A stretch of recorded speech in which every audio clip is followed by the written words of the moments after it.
neid ettevõtteid, kes päriselt andmebaasi tasandile üritavad AI sinna peale panna. Ma ei saaks isegi ühe käe sõrmedel neid kokku lugeda, keda mina tean.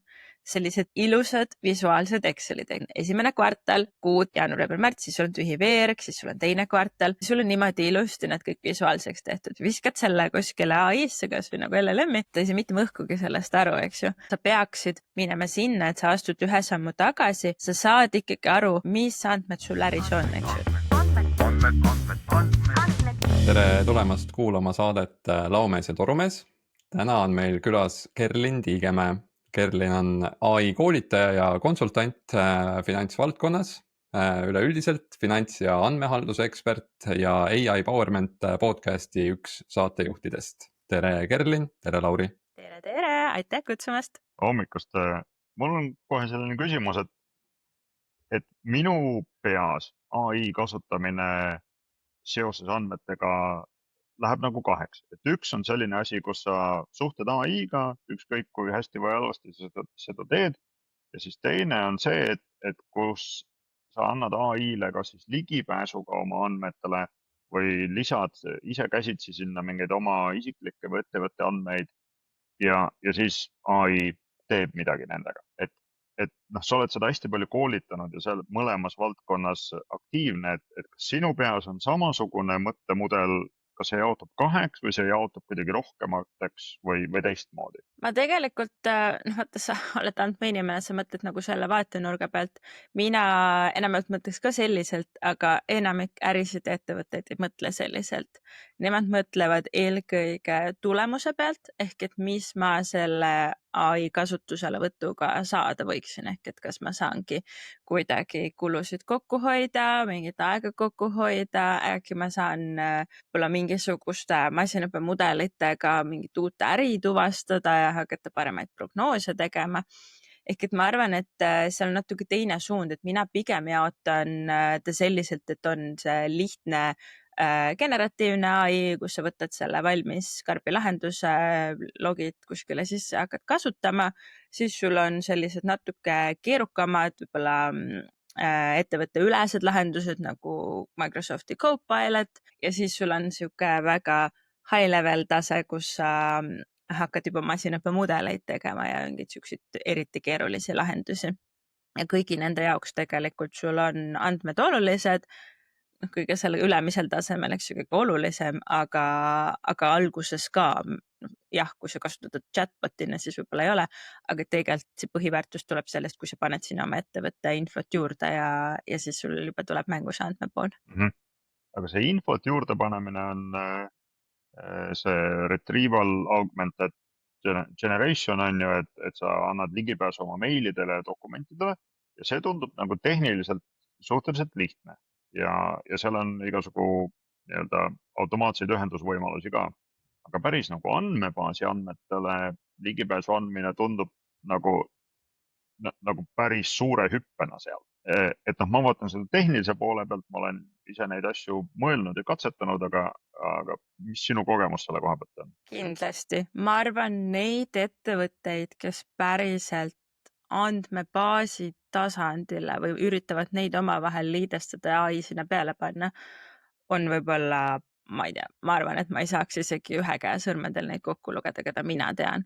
Sest esiteks ma arvan, et seal ei ole nagu nii häid süsteeme, selles mõttes seal ei ole sellist nagu automaatset plug and play süsteemi, mida sa saad kohe sinna külge panna. Ja teiseks sa pead hakkama seda üles ehitama ja enamik ettevõtteid on täna sellel tasemel, et me teame, mis on ChatGPT, kuidas seda ühendada, heal juhul kasutame tiimi versiooni ja paremal juhul siis me oleme võib-olla mingi majasisese lahenduse ehitanud tõesti mingi nagu räägi peale, aga me kasutame tegelikult siis ka mingisugust LLM-i üle appi ja siis teeme sealt pealt päringuid.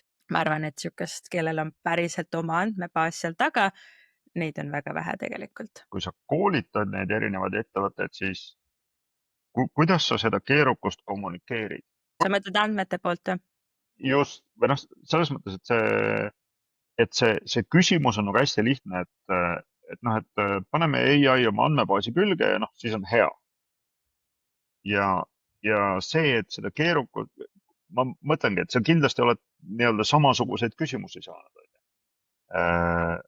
Et rakendame AI-d kohe kogu oma andmetele, võib-olla eriti finantskeskkonnas, teeme mingeid prognoose, asju, et kuidas sa siis selle taseme keerukust kommunikeerid? Ma lihtsalt pean ütlema selle kurva vastuse teile, et vabandust, aga ei saa.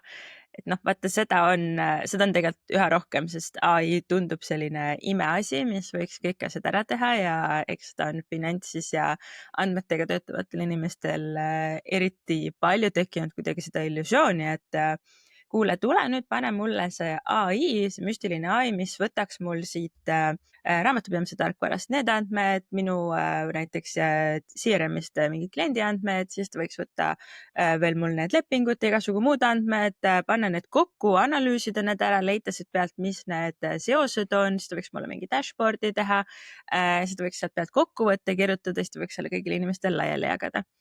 Ja siis, kui ma hakkan vaatama seda, et kus kohas sul need andmed siis on, siis selgub, et lisaks nendele päris rakendustele, eks ju, sul on veel Excel ja igasugu muud kohad. Ja siis, kui veel vaadata neid töövoogusid, mis täna on, siis selgub, et seal tehakse veel käsitsi mingeid asju, parandusi tehakse nendes andmetes, keegi teeb mingit nagu oma loomingut seal natuke vahel. Ja siis mul ongi see koht neile, et kuule, aga vabandust, sa ei saa täna midagi teha, enne kui sul ei ole see andmehalduse loogika seal all paika pandud. Sa saad igat seda lõiku kuidagipidi optimeerida, eks ju, sa saad täna seda viimast otsa kindlasti juba LLM-iga teha, eks ju, et kui sul on raport olemas, siis sa saad sealt analüüsi teha. Täna ei ole isegi väga head sükest aruandluse tool'i, meil jätkuvalt on ju Tableau ja Power BI, need põhilised pluss Excel, eks ju, millega enamik täna oma aruandlust teevad. Sellepärast, et need andmed ei ole lihtsalt korras, pluss kõik need ärid on niivõrd spetsiifilised, et mina ei ole ühtegi sükest head AI tööriista näinud, mis teeks ära selle, et ma panen ta oma andmebaasi külge ja siis küsin küsimuse, et kuidas mul eile läks ja ma saan hea tulemuse. Ma arvan, et seda lihtsalt ei ole.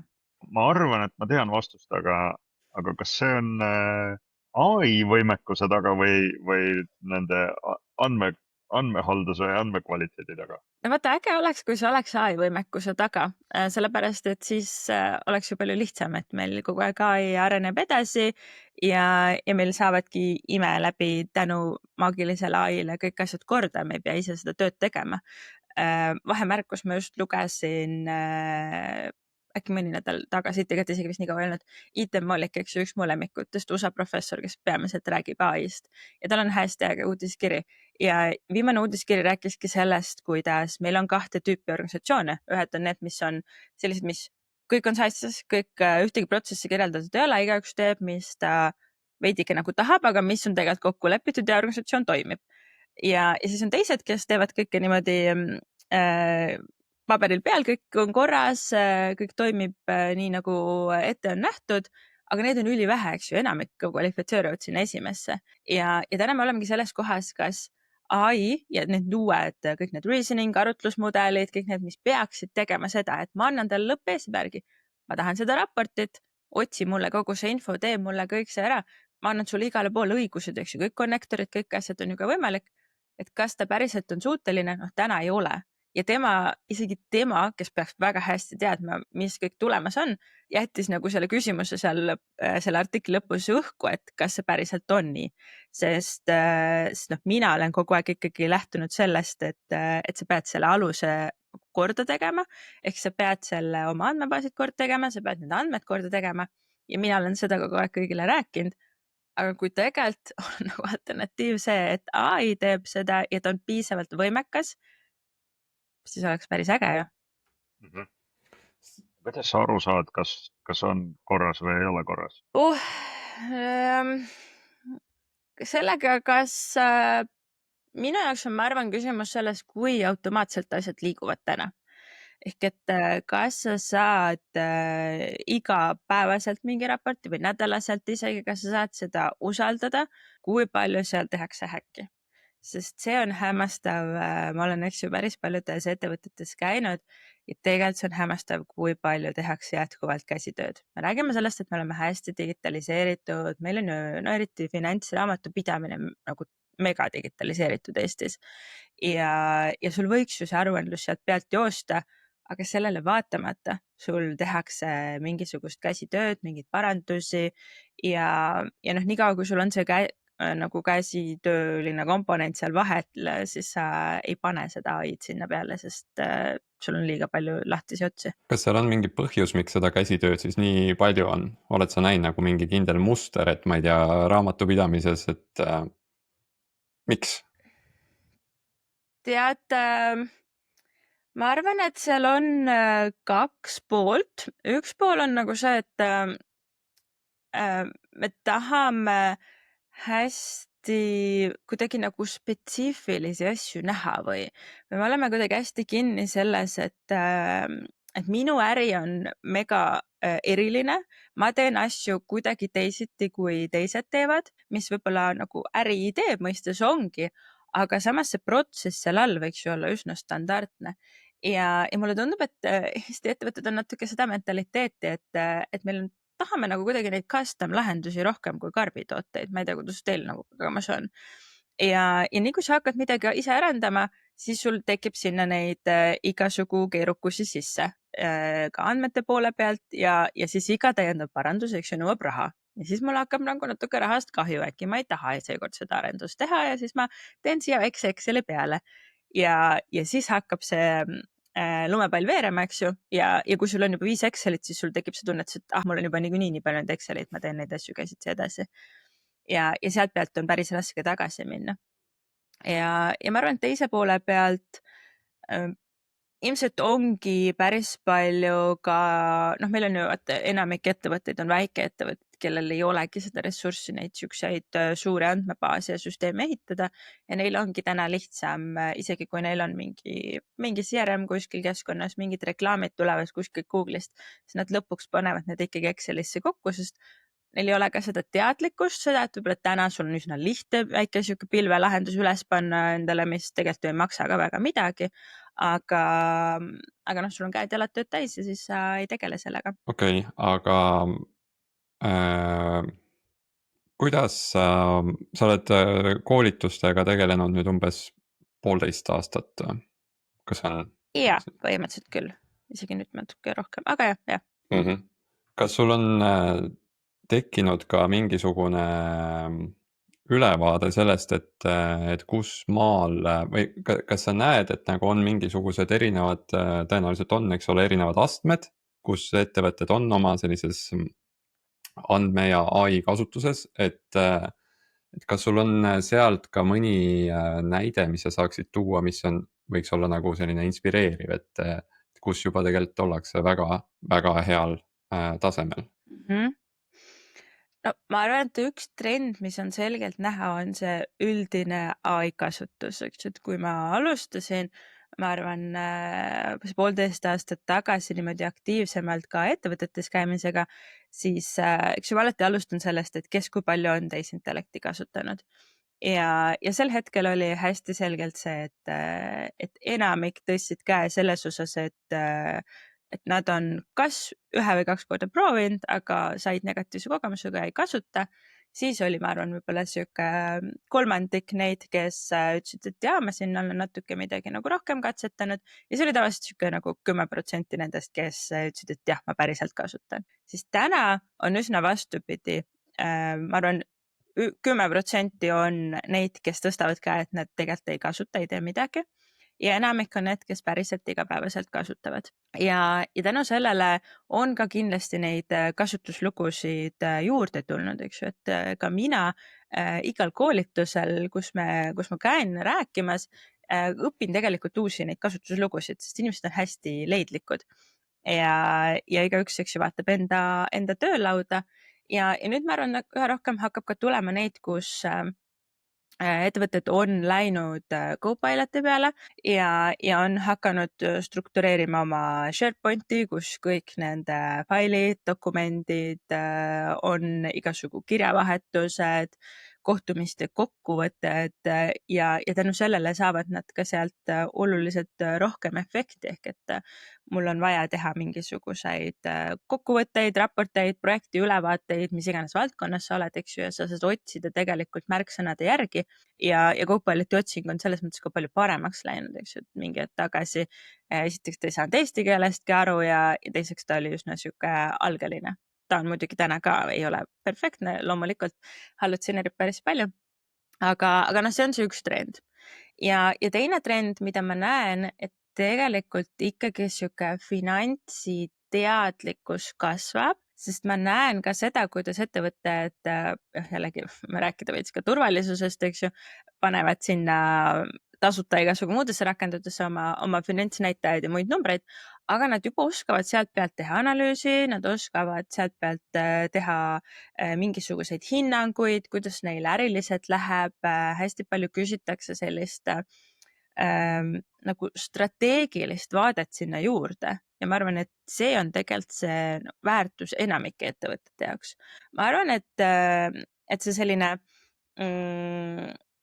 aruandluse ära automatiseerimine ei olegi võib-olla või üldse kogu selle info kokkupanek ei ole isegi kõige see võtmekoht, mida võiks selle AI osas praegu nagu oodata ja tahta, vaid pigem see, et sa saad nagu lisaarvamust, lisavaatenurka oma olemasolevale pildile ja äkki sa siis tänu sellele mõtled ka natuke oma äriringi, sa saad uusi ideid ja sa saad natukene targemaks siis ka kogu selle nagu enda valdkonna osas. aga kui palju on neid ettevõtteid siis, kellel ongi, ütleme, nagu konkreetsed probleemid, mis on võib-olla sellised edasivaatavad, et mulle tundub natukene nagu noh, Lauri rääkis ühest sellist jaotusest, on ju, et üks on selline LLM-ide kasutus ja teine on selline andmepõhine kasutus. Mulle jaguneb nagu rohkem selline, et on see ise kasutamine on selline enda produktiivsuse parendamine võib-olla. Ja siis see, mis sa, Kerlin, rääkisid, et on Copilot, mis on SharePointi peal, noh, see on nagu ettevõtte produktiivsuse parandamine võib-olla või sihukene terviklikum produktiivsuse parandamine. Aga see, et me nüüd üritame luua täiesti uudseid lahendusi, et me ennustame, kuidas siin järgmine kvartal hakkab minema või me aitame mingisuguse rakenduse abil oma klientidel midagi paremaks teha, et kui palju selliste probleemidega tullakse või kas praegu on pigem see seis veel sealmaal, et tahetakse sihukest produktiivsust parendada, et kas on nagu efektiivsus või innovatsioon? Hästi selgelt on ta ikkagi produktiivsus, seda innovatsiooni täna tahavad juhid, mis on eks väga otsuspärane, et nemad vaatavad eelkõige ettevaatavalt, aga ma täna pean ka seal päris tihti neid ootusi juhtima, ütlema, et sinu inimesed ei saa tegeleda innovatsiooniga, kui nad on 110% iga päev oma töölauaga koormatud ja nad tegelevad selle tööga, mida nad on kogu aeg teinud. Et sa pead suutma seda produktiivsust alla tuua ja seda ka kuidagi läbipaistvalt tegema, sest eks ikkagi jätkuvalt ja ma arvan, et üha rohkem on seda hirmu, eks ju, et AI tuleb ja võtab mu töö ära ja kui ma hakkan seda nüüd kohe kasutama, siis juhtubki seesama asi, sellepärast et okei, USA on meist võib-olla mingi pool aastat, aasta ees kogu sellest tehnoloogiast arengust. Aga noh, me näeme seda, et kõik need tehnoloogiaettevõtted, mis justkui arendavad neid mudeleid, teise poole pealt koondavad, eks ju, et USA-s on see aasta mingi 70 000 tehnoloogia valdkonna inimest ära koondatud, eks ju, et see on nagu mega number selles valdkonnas. Nii et noh, kindlasti see produktiivsus on põhiteema. Ma alati räägin, eks ju, finantsis ma näen seda tegelikult juba natuke rohkem. Laiemalt need ettevõtted, kus ma võib-olla üldiselt või ettevõtte üleselt või ütleme juhtkonna tasandil rääkimas käin, seal on, ma arvan, seda tulevikku vaatamist vähem, sellepärast et me tulevikku vaatame enamjaolt ju eks ju mingite finantsnumbrite või naturaalnäitajate, mis iganes nagu numbrite pealt ja enamik meil ettevõtetes valdkonnad täna nii andmepõhiselt ei mõtle. Ehk et finantstiimides ma alati räägin sellest, et mis need järgmised etapid on, mida masinõppelahendused tähendavad, kuidas sa üldse saaksid oma organisatsiooni ette valmistada selleks, kui sa oled finantsjuht. Sest ma arvan, et üks takistustena ongi see, et meil ei ole tegelikult neid rolle, eks ju, et noh, te ju teate ka, kui palju meil on neid siukseid andmepõhiseid inimesi, jah, meil on palju analüütikuid, aga noh, iga analüütik ei ole suuteline täna andmeteadust tegema ja isegi kui me räägime, et ai abil ma võiksin ise ka masinaõppemudelit teha, mul peab olema hästi suur tung ja soov seda teha. Ja ma arvan, et väga paljudel ei ole. Minu soovitus nendele ettevõttele ka on alati see, et hakka juba täna vaatama, kes sinu tiimist on need, kes on potentsiaalikad, kes tahaksid sellel teemal edasi areneda, sest ma olen viimased nagu paar kuud, ma olen oma koolitustel ikkagi nagu päris palju saanud seda tagasisidet, minu juurde tulebki näiteks inimene, kes on finantsis analüütiku rollis, ütleb, aga kuule, mis nüüd saab, mis ma nagu edasi teen, et tal on tunne, et tal ei ole varsti seda tööd ja ma arvan, et see on tõsi, sellepärast et siuksel nagu lihtsal analüütikul ei olegi, ma arvan, seda igapäevast nagu töömahtu enam nii palju ja siis tal on valida, kas ta liigub rohkem sinna andmeteaduse poole ja hakkabki vaatama ettevaatavalt, tegema mingeid prognoose või siis liikuma rohkem siis sinna strateegilisse suunda, on ju, et me proovimegi äriliselt toetada rohkem, mõelda, mis need ärilised suunad on. Ma ei tea, kuidas teie tunnetus on? Sama? Mu tunnetus on see, et ma ei saa täpselt aru, mida finantsvaldkonna need ametinimetused tähendavad. Et noh, Okay. andmeanalüütikust ma saan aru, HR-analüütikust ma saan aru, ta teeb analüütikat HR-i kohta, tema KPI-d on mingisugune recruitment efficiency ja muud taolised. Aga finantsanalüütik justkui teeb midagi muud ja enamasti teeb seda Exceliga. Ja siis on olemas kontrollerid ja siis on olemas kontroller-analüütikud ja siis on veel mingeid rolle. Et noh, sul on see finantstaust, et kas sa saad selle meile arusaadavaks kuidagi selgitada? Kusjuures, ja mina olen nagu terve oma finantsialase karjääri mõelnud, et mida see andmeanalüütik nagu teeb, et minu jaoks ei ole nagu see eriline roll. Ma arvan, et see vist ongi, noh, kust mätta otsas sa vaatad ja ma arvan, et see sõltub veits sellest, kuidas see organisatsioon on üles ehitatud. Et noh, mina olen olnud 2 suures organisatsioonis ja kummaski ei ole olnud siukest nagu andmeanalüütikut, sest kogu see nagu äri on jagatud kuidagi ärivaldkondade lõikes ja need andmed on ka siis justkui äri käes ja rohkem siis finantsi tiimi käes, et sul ei ole nagu minu jaoks andmemaailm on võib-olla rohkem seal andmait ja kogu see pool, eks ju, ja seal on natuke veel tehnilisemad rollid. Ehk et äri poole peal ja äri poole peal sul ongi siis finantsanalüütik ehk et kes siis vaatab nii finantsnumbreid ehk seda, mis tuleb raamatupidamisest ja eelarvet, prognoose, kõike seda, aga ta vaatab ka, noh, sõltuvalt ärist on ju, on tal tootmisandmed, kui ta on tootmise eest vastutav, kui ta on äri eest vastutav, siis tal on mingi kliendiandmed, müügiandmed, eks ju, mingisuguse muud spetsiifilised valdkonna andmed ja tema tegelebki sellega, et ta teebki kogu seda analüütikat, mis puudutab nii finantsmõju kui seda, kus see nagu algselt tuleb, eks ju, mida kliendid teevad ja kuidas müügid lähevad ja kõik need. Noh, siis sõltuvalt organisatsiooni suurusest, kas ta teeb nagu kõike või siis ta teeb nagu mingit lõiku sellest äriprotsessist. Ja andmeanalüütik tegeleb andmehaidlaste andmete võtmisega, ma ei tea. Ja sa kasutasidki, ma mõtlesin, kas ma segan vahele, et sa ütlesid, et analüütik võtab andmeid.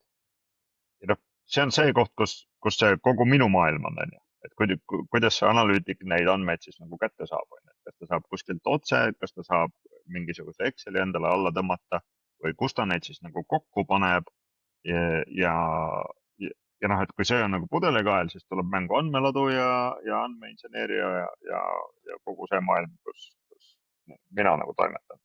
Ja no siis ongi, kui sa küsid kontrolleri kohta, siis üldiselt finantskontroller on siis natuke, noh, tegeleb natuke sama asjaga, aga tal on siis see high level'i pilt rohkem.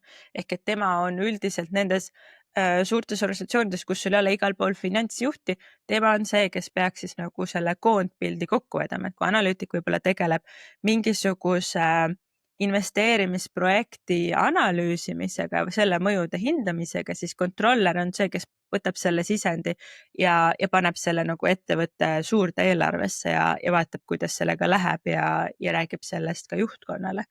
Ehk et ja ma näen su näost ära juba, see on see, et controller nagu minu meelest mujal maailmas või nagu laiemalt tähendab seda, et keegi, kes nagu tuleb ja kontrollib su tööd, on ju. Aga see ei ole üldiselt see. Meil käis eelmine saade käis külas Kei Olbrei, kes siis ehitab AI tööriistadega erinevaid selliseid rakendusi palju ja tal on varasem HR taust, mulle meeldis see, et ta ütles, et tegelikult need rollid või nagu ametinimetused ei olegi tänapäeval enam kuigivõrd olulised, eks ole, et pigem on oluline see, mis tööd sa päriselt teed ja mulle tundub, et see on seesama, analüütik on eriti olnud viimased 10-15 aastat minu meelest olnud väga selline hägune sõna, sest ma olen analüütikuid näinud väga erinevates organisatsioonides, väga erinevaid asju tegemas, et kes on kuskil väga spetsiifilistes programmeerib, eks ole, sisuliselt mingeid asju ja siis teises organisatsioonis, kes isegi ei puutu Excelit, sellepärast et see on liiga tehniline tööriist, et see analüütiku skaala on tohutult lai. Et ja ma ei tea, aga samas inimestel on vaja, eks ole, mingisugune nimetus panna sellele, et keda või mis tööd keegi organisatsioonis teeb, et ei saa ka olla lihtsalt andmeinimene või finantsinimene, eks ole, siis vist jääb liiga üldiseks. No äkki see ongi keegi, kes tegeleb numbritega. aga võttes selle sinu näite, on ju, et finantsanalüütik võtab need andmed süsteemidest, paneb need enda jaoks kokku kuidagi ja teeb seda. Tulles siis tagasi selle juurde, et miks AI ei võiks seda ära teha, siis kus see nagu lünk seal on? Et need süsteemid on ju, sul on mingi raamatupidamissüsteem, sul on mingi CRM, need süsteemid on nagu ju teavad, mis see andmete sisu on ja omavad neid kirjeldusi ja muud taolist. Et kui sealt süsteemidest need andmed tulevad, siis justkui võiks see kontekst olemas olla, et AI saaks päris palju aidata seda tööd. Okei, aga ma tulen ühe taseme veel tagasi, et mis see AI on, eks vaata enamik mõistavad AI all generatiivset AI-d, mingit LLM-i. LLM ei ole ju mõeldud andmetöötluseks. LLM on tegelikult ju puhast tekstitöötluse tööriist ja see, et ta oskab mingeid nagu andmeid analüüsida, ta teeb seal taga ju Pythonit või mingit muud asja, eks ju, et ta kasutab mingit programmeerimiskeelt. Ja ma ei tea, ma ei usu seda, et LLM hakkab olema see tööriist, mida ma päriselt panen otse kuskile enda andmebaasi külge ja hakkan sealt pealt andmeid võtma. Ma arvan, et seal peab tulema ikkagi mingisugune eraldi tööriist vahele, mis võtab neid andmeid, pärib neid, paneb need ise mingisse vaatesse ja siis kasutab mingit LLM-i appit või mingit asja seal juures, et siis neid näiteks tõlgendada või sealt pealt mingisugust infot võtta. Ja siis on mingi kolmas asi, mis siis kasutab mingisugust programmeerimiskeelt või mingisugust, ma ei tea, statistilisi mingeid mudeleid, et sulle teha prognoose ja mingeid muid asju. Natuke, mida täna Google ju teeb oma nendes mingites cloudi platvormides, sul on võimalik sinna ju liidestada neid andmeid kokku tuua ja siis sul on võimalik sealt kohe mingi masinõppemoodul sinna peale panna, aga seal ei ole mitte midagi automaatset, sa ikkagi pead ise teadma, mis nagu nuppu sa seal vajutad, eks ju. Ma ei usu eriti, et LLM seda tegema hakkab. Muidugi üks Eesti startup, kes nagu sarnase asjaga tegeleb, ma ei tea, kas sa oled kursis, on see Super Simple, kes tegelikult haakub andmebaaside, andmeaitade külge ja siis üritab just sellist Power BI või Tableau laadset asja tegelikult ära lahendada seal peal, et sellega. Ma tean, et ma mingi umbes 2 aastat tagasi nad avastasin ja minu arust nad nagu jätkuvalt ei ole selles mõttes suuresti pildis, sest täna sul on ikkagi päris raske nende suurte ettevõtete vastu tulla, ehk et kui sa oled juba Microsoftis, siis Microsoft müüb sulle ära Power BI, ta müüb sulle Azure'i, ta müüb sulle kõik enda nagu platvormid. Kui sa oled Google'is, siis sul on nende enda asjad, ehk et ma arvan, et ongi päris raske sellise eraldi tööriistaga turule tulla. See võib-olla jah, see on hea point, et nad üritavad nagu asendada Power BI-d või Tableau'd, aga tegelikult see on sama nagu, et ärge enam kasutage Excelit, on ju, meil on nüüd Power BI, et see tegelikult ei juhtu, sest inimesed on harjunud Excelit kasutama ja Excelil on mingi teine funktsionaalsus kui Power BI-l ja samamoodi võib-olla siis nende tööriist peab olema selline no ma ei lisandväärtus. tea, OpenAI proovib nüüd ju täiega Microsofti kandadele astuda igatpidi, on ju, et sellega, et sa saad seal, nende visioon on eks ju see, et sa oled nende platvormil võimalikult kaua, et sa teed tekste, siis sul on Canvas funktsionaalsus on ju, et muuda kõike tekste, redigeeri seal, eks ju, mingid kõlakad on ju see, et need hakkavad kuidagi Excelisse tulema, kogu see connectorid on ju, et sa tegelikult saad oma SharePointi sinna taha panna, natukene lähevad sinna, aga nad ei ole väga sellest finantsanalüüsi poole pealt nagu toimetanud. Kusjuures praegu ma tulen meelde, et Claude'il tuli välja, ma ei ole liiga palju jõudnud sinna süveneda, mingi 6 aega tagasi tuli välja mingi erimudel, mis on mõeldud just nagu finantsanalüüsiks. Aga Tuli välja või see oli uudis, et tuleb? see tuli välja, aga mitte nagu tavakasutusse taaskord, paljud asjad tulevad selliselt ja seal olid mingid näited ettevõtetest, kellel on juba see mis iganes eelõigused antud on ju, ehk siis nad juba kasutavad.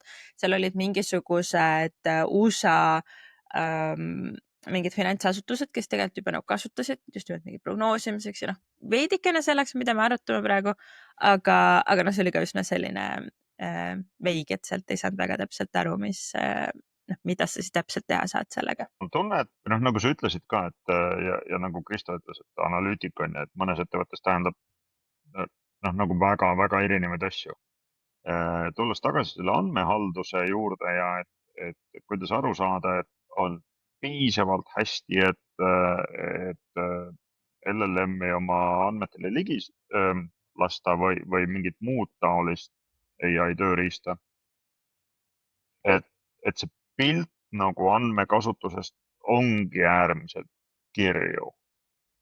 Ma ikkagi tahaks nagu jõuda mingisuguse küpsusmudelini enda peas, et ilmselgelt, et kui sa teed paberil oma asja, siis sa ei saa AI-d sinna külge panna. Kui sa teed Excelist ja su tulbanimed ongi A-st X-ini, on ju, siis sa ka ei saa, sellepärast et isegi inimene ei saa aru, mis seal tulpades kirjas on. Okei, kui sa Excelis siis nimetad oma tulbad ära ja selle Exceli paned SharePointi ja annad ligipääsu sellele AI-le, siis juba hakkab tekkima selline võimalus, et kui inimene saab aru sellest, et mis seal on, siis võib-olla saab AI ka aru ja sealt läheb nagu järjest paremuse poole. Et kas see on, kuidas sa nagu sellest mõtled või sa vaatad seda ka nagu teiselt poolt, on ju, et mis see tulemus võiks olla, et mis su arvamus nagu sellisest küpsusmudelist või arusaamast on? Ma üritan ka aru saada, et okei, et kui meil on tõesti praegu Excel, kus ei ole isegi tulbanimesid mitte, on ju, et kas me peaks, mis ma siis nagu tegema peaks? Need inimesed vallandama. Need inimesed on ammu ise ära läinud, aga Excelid on alles. Excelid on alles, jah. Excel jääb alati, Excel jääb üle põlvkondade, sellepärast et kui uus inimene tuleb ja selle Exceli võtab, siis keegi ei julge seda puutuda, eriti jumala eest, kui sul veel seal mingi makro või mingi asi on ehitatud, siis kindlasti keegi seda ei torgi, on ju. Vaata nende veeru pealkirjadega on ka see, et see otseselt ka vist kohe ei aita, sest minu teine kogemus on, millised enamik Excelid on sellised ilusad visuaalsed Excelid, eks ju, et meil on seal, võtame mingid jälle finantsnumbrid või mis iganes numbrid on ju, sul on esimene kvartal, kuud, jaanuar, veebruar, märts, siis sul on tühi veerg, siis sul on teine kvartal ja siis sul on niimoodi ilusti need kõik visuaalseks tehtud. Sa viskad selle kuskile AI-sse, kas või nagu LLM-i, ta ei saa mitte mõhkugi sellest aru, eks ju, et sa pead kuidagi seda mindset'i muutma siis ka niimoodi, et sa peadki seda raw datat võtma, ehk siis päris neid algandmeid, aga enamikel läheb silme ees liiga kirjuks, kui sa näed seda nagu päris algandmete tabelit, siis me oleme harjunud neid lõppnumbreid nägema, võib-olla ka need analüütikud ka natukene, eks ju, neil on mingisugused Excelid, kus isegi sa võib-olla natuke oled ära automatiseerinud, et uued andmed tulevad, see Excel uueneb ja sa ikkagi vaatad seda ilusat nagu vaadet, aga sa peaksid minema sinna, et sa astud ühe sammu tagasi, sa saad ikkagi aru, mis andmed sul äris on, eks ju, et see, et võib-olla sul need agregeeritud andmed, sa oled juba midagi seal liitnud, lahutanud, korrutanud, need ei ole ka need, mida sa peaksid AI-ga analüüsima, sa peaksid astuma tagasi, saama aru, et okei, mis mul päriselt äriliselt olulised on, jah, mingid tulud-kulud, mis tulevad raamatumisest, aga mul on ju neid veel, eks ju. Mis mul mingisugused kliendi müüginumbrid on, mis kliendi segmendid, mis kliendi tüübid, kogu see pool. Ja kui ma saan sellest aru, siis ma tõenäoliselt peaksin tegema täiesti uue andmebaasi. Ja see andmebaas ei pea olema nagu andmebaas, et sul on mingi andmeladu, eks ju. See võibki olla seesama, et mul on mingisugune Excel, mis istub mul SharePointis, aga ma ju saan täna erinevate automatsioonidega, saan ehitada seda, et mul hakkab sealt näiteks andmeid kokku tulema või ma ei tea, kasutan AI-d selleks, et Excelis Power Automate'iga võtta ja tõmmata mingeid andmeid sisse või teha mingisuguseid häkke selle Exceliga, eks ju. Ma saan kõike seda teha, aga ehk see mindset'i muutus, et ma pean ikkagi aru saama, mis on mul need ärilised andmed. Ja ma arvan, et nii kaua, kuni seda mõttelaadi muutust ei ole, siis ei aita see, et ma lihtsalt võtan need Excelid ja muudan need pealkirjad ja veerunimetused ära. Ehk minu jaoks võib-olla see küpsustase on sellest, kui ettevõte tulebki minu juurde või me jõuame nagu sinna, et ta saab aru, et jah, vot see on see info, mida ma tahan näha. Selle pealt ma tahaksin aru saada, kuidas meil läheb, kas siin on mingit potentsiaali, kas ma peaks veel mingeid andmeid siia juurde panema. Ja siis ma saan edasi liikuda ja mõelda, et okei, näed, siin võiks sul, ma ei tea, siuke AI osa aidata või siin võiks me siukest analüüsi teha. Ja siis läheb juba lihtsamaks. Et ma saan sellest kõigest aru, mis toimub nagu andmelao sees ja enne andmeladu ja muud taolist. Ja sa saad sellest aru, mis toimub nagu pärast, on ju. Ja ma küsin seda nagu täiesti nagu enda ja inimvõimekuse kohta, et kas see stack nagu liiga sügavaks ei lähe, et sellest nagu päriselt hästi kasu saada. Või et ma mõtlen seda, et oletame, et me teeme kahekesi ettevõtte ja istume maha ja siis kõik andmed nagu on olemas, me teame, on olemas, sina oskad täid küsimusi küsida, on ju, aga enamus ettevõtteid on nagu palju komplekssemad kui 2 inimest. Ja et kas see on võimalik, et see kogu see nagu teadmine ja arusaam läbi kõigi nende kihtide eksisteerib niivõrd usaldusväärselt, et sellest kõigest on nagu kokkuvõttes jällegi usaldusväärselt kasu. No oleneb, kui suureks me selle organisatsiooni paneme, eks ju. Et kui sul läheb ta piisavalt suureks, siis sul tekivad ju mingid IT-rollid, siis sul võiks seal olla andmearhitekt, kui sa tahad mingit andmeladu ehitada, siis sul teise poole peal on kindlasti ju mingid ärilised rollid, mis sul seal juures peavad olema. Aga ma ei tea, ma arvan, et see võiks ju teostatav olla. See on ju kogu selle andmehalduse loogika mõte, et sa tead, kust andmed nagu alguse saavad, kuhu nad välja jõuavad ja tõesti siis see sõltub, eks ju, organisatsiooni keerukusest või suurusest, mitu rolli sul seal vahel on, eks ju. Jällegi minu kogemus suurtest on, eks ju, et sul on tõenäoliselt seal nagu selle seadme juures on sul võib-olla mingisugune, oleneb, kus vastutus on, aga üldiselt see on nagu äri juures, eks ju, ütleme sul mingi tootmine, on ju. Sul on mingi tootmisseadme, selle eest vastutab mingi äriinimene, kes tagab seda, et see töötab, eks ju. Ta on sul seal stepslis ja toimib, on ju. Siis sul on mingisugune IT-inimene, kes vastutab selle eest, et need andmed sealt jõuavad kuskile andmebaasi. Seal võivad vahel olla mingid etapid, on ju, mingid vahe kihid ja seal võivad omakorda inimesed olla, aga põhimõtteliselt sul on nagu üks inimene, kes tagab selle, et ta jõuab siis mingisuguse online süsteemi kaudu sul andmebaasi, on ju. Ja siis sul on järgmine inimene, kes vastutab selle andmebaasi lõigu eest, kui sul on väga suur, eks ju, sul on mingi andmelao inimene, on ju, siis tema tegeleb sellega, et mõelda, kuhu ma selle andmelaos panen, kus, ma ei tea, vaadates seda peaks minema, et läheb ta kuskile data lake'i või mis iganes sul see lahendus seal on, eks ju. Ja siis sul on inimene, kes vastutab selle eest, et mis nende andmetega siis edasi jõuab. Ja seal võib sul olla juba nagu rohkem inimesi, sellepärast, et kui sul on mingid väga üldkasutatav andmed nagu tootmisandmed on ju, siis see läheb kuskile tootmisinimesele, siis see läheb sul finantsinimesele, siis see läheb võib-olla sul ka mingisugusesse ettevõtte ülesesse tiimi, kes paneb sul kogu ettevõtte mingit suurt pilti kokku. Aga selle kõige alus on tegelikult see, et sul on see andmehaldus teada, ehk siis, et kui keegi küsib, aga kust need andmed tulevad, siis sa tead ja saad vaadata, et näed, selle alguspunkt on nagu siin selles tootmisseadmes. ja igas lõigus sul on keegi vastutada ja siis see mitu inimest sul seal on sõltub siis sellest organisatsiooni keerukusest ja ma arvan, et kui sul nagu enamikes ettevõtetes sul ongi seal nagu 2 rolli ja see on väga okei. Ma arvan, et see ei ole nii keeruline. Mulle tundub, et see tegelikult võiks olla juhtkonna tasandil see, et seal peab olema keegi inimene, kes väga hästi saab aru kogu sellest väärtusest ja kellel on mingisugune visioon, sest muidu, kui ei ole sellist eestvedajat, kellel ka oleks võim nii-öelda ettevõttes, noh siis seal alumisel tasandil võib-olla ei toimigi need andme ja AI asjad nii nagu võiks. Jaa, sellega ma kirjutan 2 käega alla, sest minu kogemus andmehaldusprojektide juurutamises suures organisatsioonis on see, et sul peab olema juhtkonna tugi, sul peab olema nagu kõige kõrgemal tasandil see peab olema vastu võetud, sest iga selline mida me teeme, me läheme protsessi muutma, eks ju. Sa pead nagu mingites rollides muudatusi tegema, sa pead mingitele inimestele vastutust juurde panema ja eriti, kui sul on organisatsioon, kus päriselt inimestel ongi töölaud täis, sa annad kellelegi täiendavat kohustust. See on nii-öelda tuleviku hüvanguks, eks see on sellel eesmärgil, et me saaksime asju paremaks, aga inimene vaatab seda, et mul tuleb midagi juurde, keegi tahab mulle mingit nagu nõmedat tööülesannet panna. Ja sellised asjad toimivad ainult nii-öelda top-down, et sul peab juhtkond kaasas olema.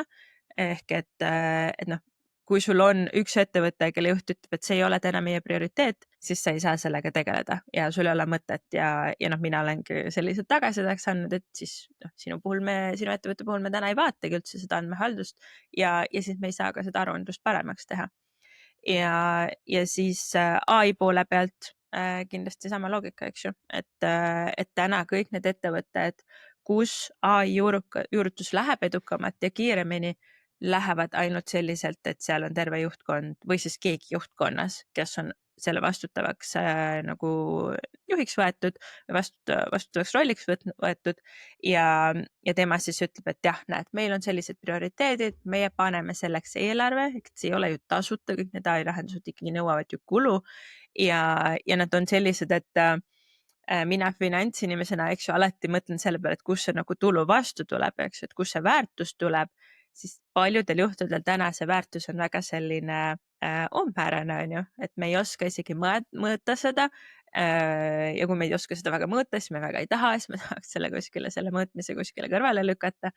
Aga see on nagu hästi oluline, sest muidu sa hakkad järjest panema sinna mingit raha alla, teed investeeringuid ja siis lõpuks aasta pärast mõtled, et aga on siis palju paremaks läinud. Inimesed ikka kurdavad, on ju, et jube palju tööd ja raske elu, eks ju. Et sa pead seda suutma mõõta ka. Ma korra hüppaks nagu täiesti sinna teise otsa, et mis juhtub enne andmehaldust. Ja noh, et ma olen Omnivas ja Omnivas on 1000-2000 inimest tegelikult logistikaga iga päev. Ja siis meil on sellised olukordi, kus andmed on. Aga see, et kuidas need andmed reaalelus nagu jõuavad sinna, et kui me skännime mingeid triipkoode, on ju, et kas need triipkoodid on nagu, no ma ei tea, Tartu jaotuskeskuses on nagu sama asja peale pandud kui Tallinna jaotuskeskuses, on ju, et kas on pandud koti või kasti või aluse peale või enne, kui need andmed tekivad, et andmehaldus saab rakenduda, nagu minu mõttemudel on see, et andmehaldus rakendub sellest alates, kui andmed on tekkinud juba, aga enne seda on mingi protsessi korraldus.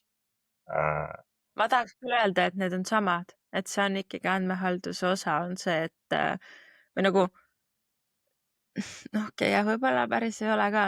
Samas sul ei saagi andmeid tekkida, kui sul see protsess ei ole paigas või mis iganes, on ta tootmisseade või on ta see, et sa pead nagu skännima mingit asja. See on ikkagi ju selle süsteemi osa, kus need andmed peaksid tekkima, ehk mina näen seda, et ta on ikkagi nagu andmehalduse osa, ehk näiteks sama minu näide on, et see tootmisseade, seal on mingi vastutav inimene, sul ei ole nagu seadet, aga sul on protsess, sellel on ka vastutav inimene, aga see on ka tegelikult selle andmehalduse osa minu mõistes. Selle eeldus on see, et sul on ikkagi protsess, mida kõik järgivad, on ju. Ja nagu hästi suurtes ettevõtetes läheb see vist kuskile protsessi kontrolli ja mingite taoliste rollide peale. Suured tootmisettevõtted, ma oletan. Jah. no ma ei ole nagu liiga suur protsesside kaardistamise fänn, sellepärast et täna eriti on ju, sest noh, need ärilised protsessid muutuvad väga kiiresti. Aga jaa, seda ma nagu alati ütlen ja seda ma ütlen ka täna kõikidele enda koolitusklientidele, et sul peab olema see su põhiprotsess paigas. Noh, kas me vaatame seda siis kuidagi andmevaatenurgast või nagu ärivaatenurgast, sa pead ikkagi tegelikult teadma seda, et kuidas sul mingisugused tegevused juhtuvad, kes vastutab, mis andmed mingis protsessi etapis tekivad ja siis sa saad ka seda andmehaldust sinna peale panna. Jah, ja kuna seal on eeldused, et samad andmed nagu tekivad samast protsessist või väga sarnasel juhul on ju, et jah, okei. Ma täiendaks võib-olla, ma olen Kerliniga üldiselt nõus, et see andmehaldus tegelikult saabki sel hetkel alguse, sest noh, kui sa mõtled, et näiteks keegi skännib kuskil midagi, siis kusagil peab ju olema kirjas, et mis andmed kuhugi salvestatakse. Ja see nagu toimib lihtsalt, et kas või noh, 3 Balti riigis need, noh, sa skännid midagi, mis on kuskile pandud, mingit triipkoodi või QR-koodi. Aga see, et kuhu see on pandud, see on nagu erinev olenevalt sellest, et milline vahetus on tööl või kus riigis on kuidagi harjutud tegema. Okei. Jah, ma saan su pointist aru, et sul nagu andmetega on okei, sellepärast et sul triipkood on ju ja see liigub. Et andmetega on kõik hästi, on ju, aga see, millist osa reaalsest maailmast see sama andmeühik kajastab, võib erineda. Okei, see ei ole andmehalduse osa. Selles mõttes, et sellepärast, et tähendab, see muutub andmehalduse osaks ilmselt sellel hetkel, kui pooleltel pakil jäävad nad skännimata, sellepärast, et nad on vale külje peale pandud, on ju. Siis ta on andmehalduse osa, eks ju. Kui ta on lihtsalt sellepärast, et keegi peab natuke rohkem pakke pöörama ja tekib nagu lisaajakulu ja meil on rohkem inimesi vaja selleks, siis ta on ilmselt mingisuguse äriprotsessi osa ja efektiivsuse osa, siis ta ei ole otseselt nagu andmetega seotud. Et ma arvan, et sa pead ilmselt aru saama, see on jällegi see minu mindset, et sa pead aru saama, mis see väärtus või see mõju laiemalt on, et millele see on, kas ta on andmetele või ta on sul palgakulule või mingile muule osale sellele, et ilmselt lihtsalt oleksid õnnelikud ja ne peaks nürid tööd tegema. Ma jõudsingi sinna sellest, et mida keerukam nagu äriprotsesside kogum, seda sügavam see stack on, et justkui selleks, et ma saaks AI tööriista sinna andmete peale usaldada, ma pean jõudma oma arusaamiseni selleni, et jah, kõik 200 venda keeravad neid pakke nagu samamoodi. Et nagu sealt alates see on see eelnev osa andmekvaliteedile. Et see, kust need tekivad, on samamoodi. Ja siis saavad sinna need andmehalduse tööriistad rakenduda, et me kontrollime seda kvaliteeti ja usaldame seda, mis nagu läbi nende kihtide jõuab siis lõpuks sinna analüüsifaasi. Jah, aga siis vaata see roll, kus mõtledki, et nagu kes siis äris selle rolli eest vastutab, siis sõltubki sellest minu hinnangul, et kui see mõjutab nüüd seda, et mul on pooled andmed puudu või mingid andmed hilinevad või on natuke valed, siis jah, see mõjutab näiteks mind, kui ma tahaksin selle pealt mingit AI raportit teha või AI analüüsi teha. Kui minul on andmetega kõik okei, siis minul on ükskõik, kui palju nad seal tööd teevad, noh, nii-öelda näiliselt, eks ju. Siis peaks mõtlema selle peale see inimene, kes seal laos või selles, jah, laos oletame, et nagu töötab ja kes nende inimeste tööd seal haldab, on ju. Jah, ma arvan, et suurettevõtete puhul neid agasid on ülipalju ja see ongi see, mis teeb selle keeruliseks ja teistpidi põnevaks, on ju.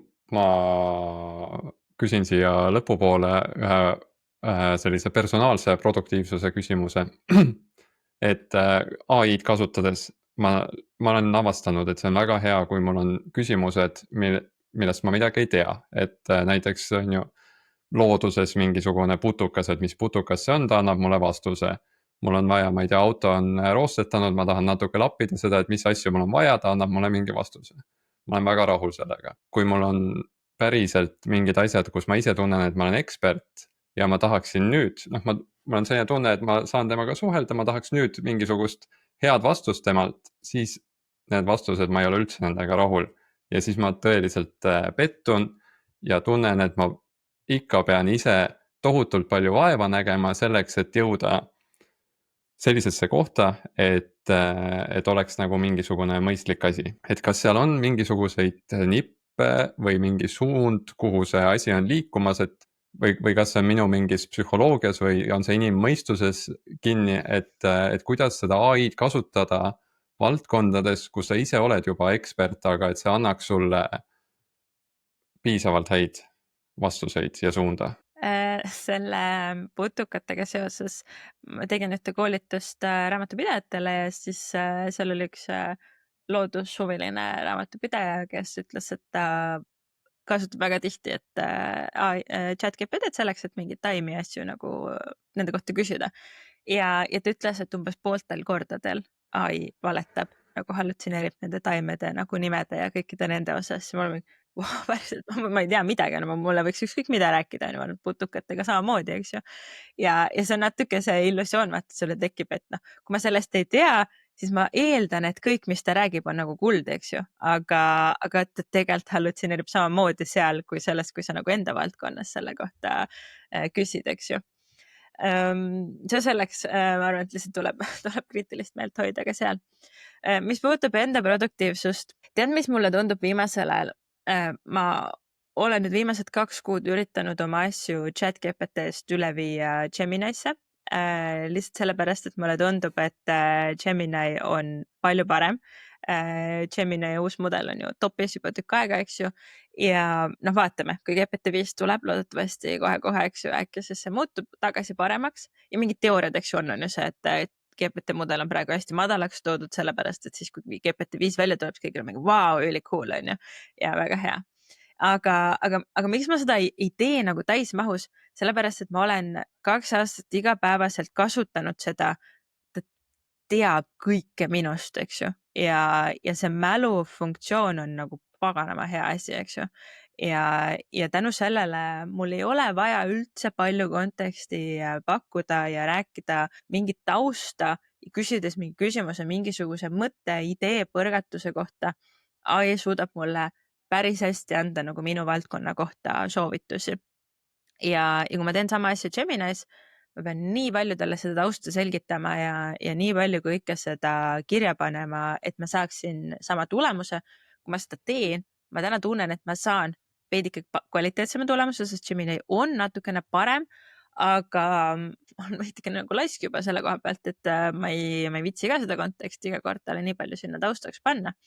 Nii et ma arvan, et see võti on selles, et sul on vaja ikkagi enda mingid custom GPT-sid teha või enda neid project'id sinna teha, panna võimalikult palju seda taustainfot, kasutada seda mälufunktsionaalsust ja lõpuks eks ikkagi aru saada, et kus sa saad teda usaldada ja kus mitte, eks ju, et noh, ilmselgelt ma ei tee ikkagi mingisugust põhjalikku finantsanalüüsi, et iga, ma ei tea, kuu tagant ma jälle katsetan oma mingisuguste põhi nagu failidega jälle selle koolituse tarbeks ja siis pean jälle tõdema, et noh, ta ei oska täna ikkagi nagu basic mingit regressioonmudeli prognoosi teha lihtsalt, on ju, sest ta lihtsalt läheb nagu kuskil täitsa segamini seal vahepeal. Nii et ma arvan, et sa pead nagu aru saama, kus kohas ta sind toetada saab ja eelkõige siis nendes rollides, kus sa ei ole ise nii väga tugev, ehk noh, igal ühel meil on mingisugused tugevused ja vähemad tugevused ja sa peadki aru saama, et võib-olla võttagi teda siis nendesse kohtadesse kõrvale, mis ei ole sinu enda tugevus. Et ma arvan, et sihukest ärilist tugevus või no ütleme, et jah, mis su enda see põhitugevus on, seda ma arvan, et tegelikult täna ilmselt jätkuvalt ei ületa. Ma kasutan täpselt sama ChatGPT-d ja Gemini'd ka 2,5 kuud tagasi, 2 kuud tagasi liikusin Gemini peale, aga ma jagan oma kasutust, et kui ma siin vahetasin mingit soojavee boilerit, ma ei lähe sellega Gemini'sse, ma ei taha, et see history seal oleks. Et mitte seda segada, on ju, et ma hoian nagu suured teemad Gemini's ja need mingid putuka ja soojaveeboileri teemad, selle jaoks ma kasutan ChatGPT just sellepärast, et ei oleks nagu liiga palju segadust seal. Müra, jaa.